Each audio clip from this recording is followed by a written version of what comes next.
healthy. And what would that mean? Fit, definitely. Fit. Anything else? Having energy? And do you think if you're fit and healthy and exercise, how's that gonna make your skin look? Radiant, glowing, and that would be how I classify wellness, as having that balance, which is very hard to get nowadays. Balance of stress, of what's freaking us out, how we can control that, diet, what we're taking in and what's available to us, and not stressing about what we can't do things about, and exercise, and also things like toxic residue that we are actually now facing as part of our world, which again we can do some things about, but other things we can't do anything about, and it's learning not to stress about that. Okay, because stress is one of the highest aging things that we have for accelerated aging. And then sun damage. Well, first sun damage, so that's the most aging thing. Okay, and then there's stress, and then there's toxins. So we call it pollution in the beauty therapy world, pollutants. But it's not just environmental pollutants, it's also what we're consuming, or what's going on our skin, or what we're absorbing just naturally. So does everyone know what I mean by that? So toxins in our water, toxins in our food, additives, preservatives. So inner health is all about 5 different things basically, if you want to break it down. Nutrition, which is to do with whole food eating. So we have got like nice examples of whole foods, strawberries, fruits, grapes. So it's choosing from all your food groups, not doing fad diets. We need fat, we need carbohydrate, and we need protein.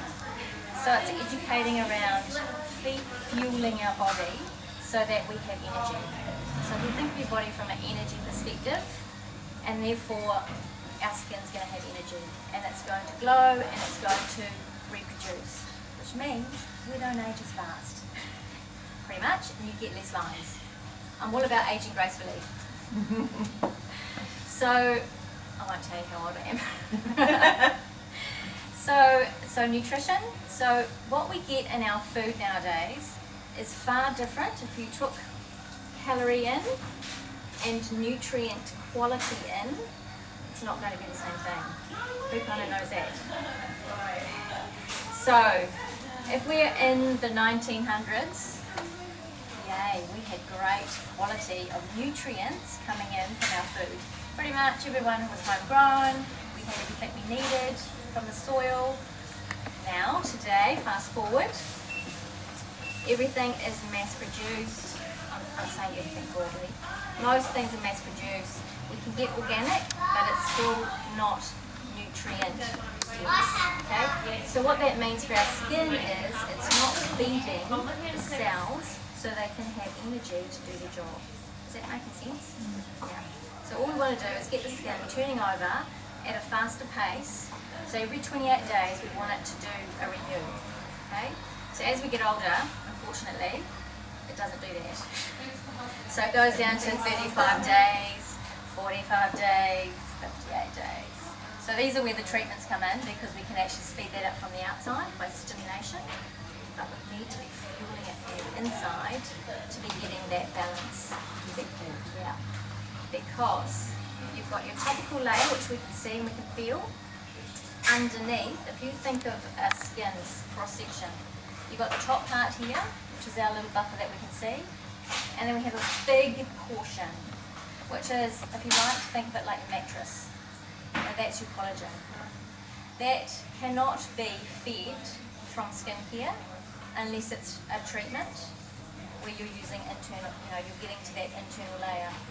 So blood, everything comes through the bloodstream there, from the top, and then from the bottom.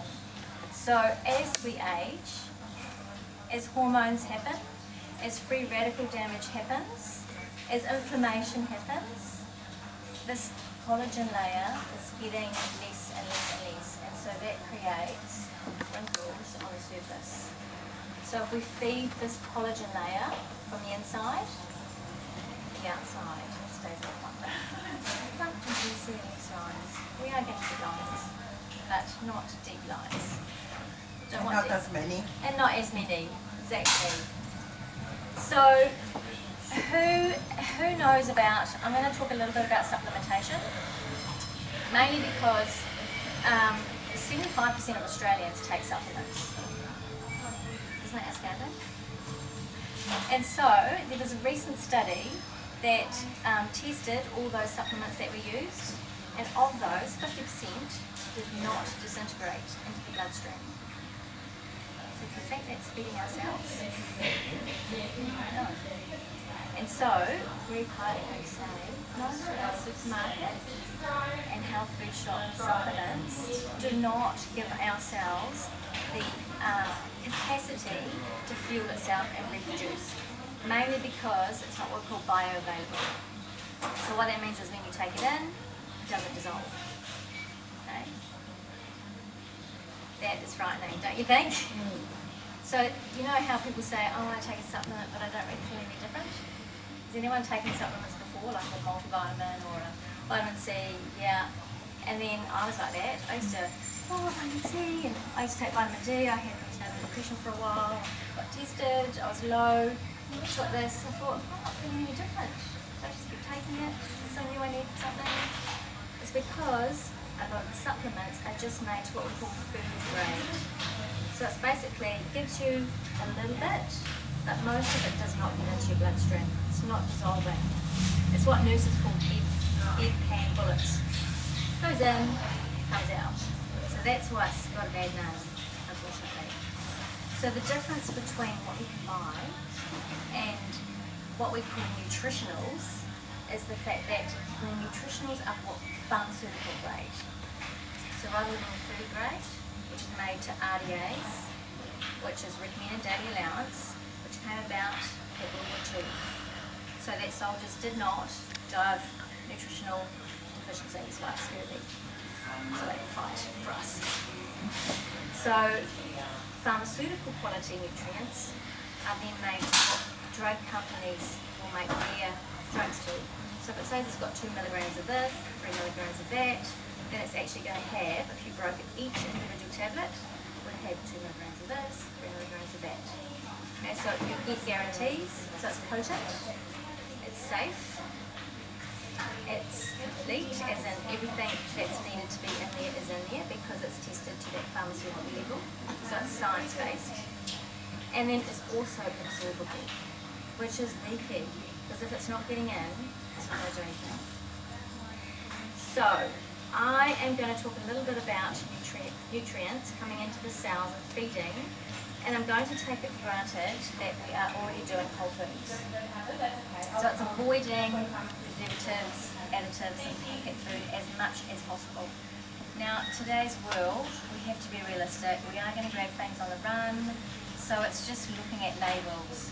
So that's a whole other session, but if you need help looking at labels or anything, you can come and see us later, but there's some key things to look out for as far as additives, preservatives and mineral type things that deplete our body. So pretty much if you follow whole food, if it comes off a tree or it comes out of the ground, you're doing pretty good. And it's still going to be nutrient depleted, but you're doing better than a packet. Then we're going to fill the gap with supplements to give us total energy for our cells to regenerate. Does that make sense? So that brings me on to, I was going to talk about collagen. Do you want me to talk about your DNA? Yeah, let's do DNA.